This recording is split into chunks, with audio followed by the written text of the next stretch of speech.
বিপদে আপদে তাই টলে। আজকে দেখাবো তোমাদের দিকে পশ্চিমবঙ্গের সব থেকে বড় আদিযোগী। আর চরণ ছুতে মানুষ চলে তোমার। আদিযোগী এখন সাঁকড়াইলেতে, যেটা আন্দুল স্টেশন আর সাঁকড়াই স্টেশনের মাঝখানে রয়েছে।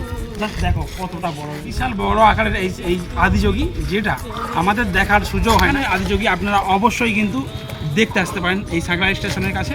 তো এখানে তোমরা কিভাবে আসবে যদি কেউ আসতে চাও বা আদিযোগী দর্শন করতে চাও, কারণ আদিযোগী তো আমাদের এখান থেকে কিন্তু বহুত দূর। সেখানে এই সাঁকড়াইলে আপনারা যদি আদিযোগী দর্শন করতে চান, তাহলে কিন্তু আপনাদের দিকে সাঁকড়াই স্টেশন বা আন্দুল স্টেশনে নামতে হবে। আর নেমে যেদিক থেকে আসেন, মেদিনীপুর থেকে আসেন বা হাওড়া থেকে আসেন বা কলকাতা থেকে আসেন না কেন, আপনাদের দিকে সাঁকড়াইল বা আন্দুল স্টেশনে নেমে ওখানে টোটো পাওয়া যাবে বা অটো পাওয়া যাবে। ওখান থেকে কিন্তু তোমরা দুদিকে 3 কিলোমিটার পথ আসলেই কিন্তু আপনারা এই আদিযোগী দর্শন পেয়ে যাবেন। আর এই আদিযোগীটা এত বড়, কি বলবো, জাস্ট বলে বোঝানো যাবে না। কত ফুট আছে কাকু এটা জানো না? কিন্তু এই যে আদিযোগী জাস্ট বিশাল বড় আকারে কিন্তু রয়েছে, আর জাস্ট রয়েছে একদম গঙ্গার পাড়ি। আর এই যে গঙ্গার কিন্তু এখন ফুল একদম কেঁপে উঠেছে, জোয়ার ফুল দমে জোয়ার রয়েছে। আর গঙ্গার ওপারটাতে রয়েছে কিন্তু সেই অসংখ্য ইটের ভাটা।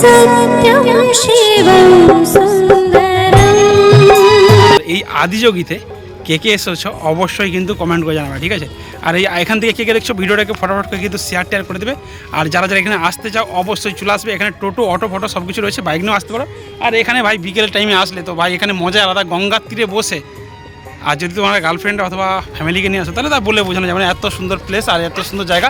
তো সাঁকড়াইলে কিন্তু এই আদিযোগী রয়েছে। আর আদিযোগী কিন্তু তৈরি হয়ে গেছে, বেশ কিছুদিন আগেই তৈরি হয়েছে, বিভিন্ন ভিডিওর মাধ্যমে আমরা দেখছিলাম। সেই জন্যই কিন্তু এখানে এসেছি। তো সবাইকে বলবো যারা যারা এখানে আসতে চাও অবশ্যই কিন্তু চলে আসবে। তো চলো এখানে ভিডিওটা এই পর্যন্তই।